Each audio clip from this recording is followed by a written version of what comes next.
Disclaimer: இந்த video பொழுதுபோக்கு அம்சத்திற்கு மட்டுமே எடுக்கப்பட்டது.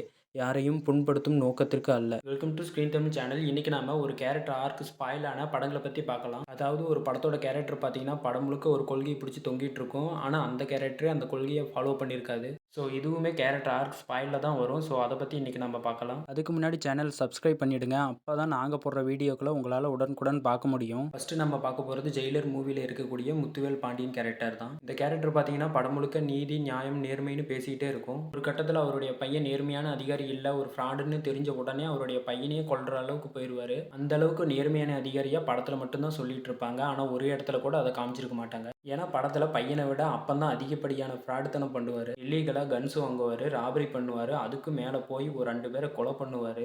ஆனால் இதெல்லாம் அவருக்கு தப்பாகவே தெரியாது. இதெல்லாம் ஒரு சாதாரண விஷயமா தான் அவர் நினைப்பார். ஆனால் இதுவே இவர் பையன் இதை பண்ணிட்டா உடனே தப்புன்னு சொல்லுவார். நீ செஞ்ச தப்பெல்லாம் டிபார்ட்மெண்ட்ல சொல்லிட்டு சரண்டர் ஆயிடு. அப்போ நீ ஃபஸ்ட்டு 2 பேர்த்த கொன்னதுக்காக ஏன் போலீஸ்கிட்ட போய் சரண்டர் ஆகலை?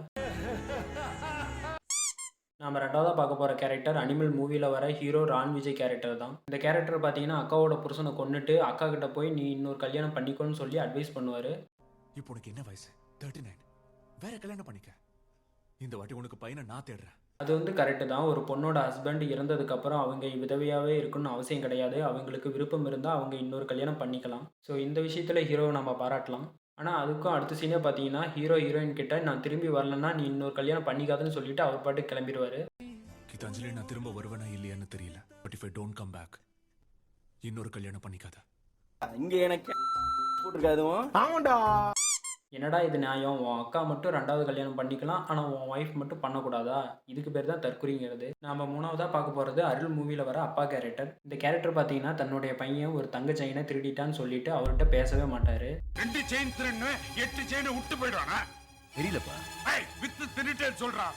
தெரியாது புரியாதுன்னு போய் சொல்லாத. அப்படி கர்வத்தோடு இருக்கக்கூடிய ஒரு நேர்மையான ஆளாக அந்த படத்தில் அவர் காமிச்சிருப்பாங்க. திருடுறதே தப்புன்னு சொன்ன இந்த கேரக்டர் பார்த்தீங்கன்னா வடிவேல்கிட்ட இருந்து 40 ஏக்கரை திருடி இருப்பார். பொள்ளாச்சியில 80 ஏக்கர் இருக்குல்ல, அதுல 40 ஏக்கர் நீங்க வச்சுக்க, 40 ஏக்கர் என் கையில கொடுத்து போய்கிட்டே இருக்கேன். ஏய், எங்க 4 பேருக்கு 40 ஏக்கரும் ஒருத்தனுக்கு 40 ஏக்கரா? ஆக்சுவலாக இந்த இடத்துல வடிவேல் சரியாக தான் பேசுவார். ஆனால் அவருடைய இயலாமையை பயன்படுத்தி மொத்த குடும்பமும் அவருடைய 40 ஏக்கராவை வளைச்சு போட்டுருவாங்க. உங்க அப்பா அவசரப்பட்டு 4 குட்டியை பத்துட்டான். எங்க அப்பா பொறுமையா ஒரே ஒரு குட்டியை பத்திருக்கேன். அது சிங்கா குட்டியை பத்திருக்கேன். உன் மாமா உன்கிட்ட ஒரு செயினை திருடினதுக்கு இந்த குதி குதிக்கிற, அப்போ எதுக்கு என்கிட்ட 40 ஏக்கராவை திருடுன? இவ்வளவுக்கும் காரணம் என் பெரியப்பா. பெரியப்பா உனக்கு வைக்கிறேன்டா பெரிய ஆப்பா. நம்ம கடைசியாக பார்க்க போகிறது பாஷா மூவியில் வர ஹீரோ கேரக்டர். இந்த படத்தோட ஓப்பனிங் சீனில் பார்த்தீங்கன்னா மாப்பிள்ளை வீட்டுக்கார் தங்களுடைய 10,000 ரூபா வரதட்சணை காசு கொடுக்கலன்னு சொல்லிட்டு கல்யாணத்தை நிறுத்துற அளவுக்கு போயிடுவாங்க. உடனே ஜனகராஜ் அந்த இடத்துக்கு வந்து பாஷா இந்த 10,000 ரூபா பணத்தை உங்களுக்கு இலவசமாக கொடுத்தான்னு சொல்லி அந்த கல்யாணத்தை நல்லபடியாக நடத்தி வச்சிருவாரு.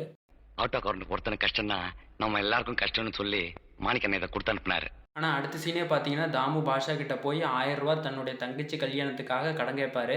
ஆனால் பாஷா அதை கொடுக்க மாட்டாரு. உங்களான கடனா ஒரு 1000 ரூபா வாங்கிட்டு போகலான்னு. இதா, நான் கடன் எல்லாம் கொடுக்க மாட்டேன். 100 ரூபாய் இருக்கு, கல்யாணத்துக்கு மொய்யா வச்சுக்கோ. இதுதான் பாஷாவோட லாஜிக்கு. கேட்காத ஒருத்தருக்காக 10,000 ரூபா இலவசமாக கொடுப்பாரு. ஆனால் கேட்ட ஒரு கடனுக்காக 1000 ரூபா கூட கொடுக்க மாட்டாரு. கடன் வாங்குறது தப்பு, கடன் கொடுக்குறது தப்பு. 2 நிம்மதி இருக்காது. நம்ம வசதிக்கு எவ்வளவு முடியுமோ அதை சமாளிச்சுட்டு போயிட்டே இருக்கணும். நீ காசு கூட கொடுக்கலாம் பரவாயில்ல, இந்த மாதிரி தத்துவம் மட்டும் பேசாத. ஸோ கடைசியாக சொல்லிக்கிறது இதுதான். ஒரே ஒரு சீனுக்காக ஆசைப்பட்டு உங்கள் படத்தோட கேரக்டர் ஆர்க்கையே ஸ்பாயில் பண்ணிடாதீங்க. ஸோ அவ்வளோதான், வீடியோட எண்டுக்கு வந்துட்டேன். இந்த வீடியோ பற்றி ஏதாவது நிறைகுறல் இருந்தால் கீழே கமெண்ட் பண்ணுங்கள். என்னடா வேணும்? சப்ஸ்கிரைப் பண்ணிட்டு போ.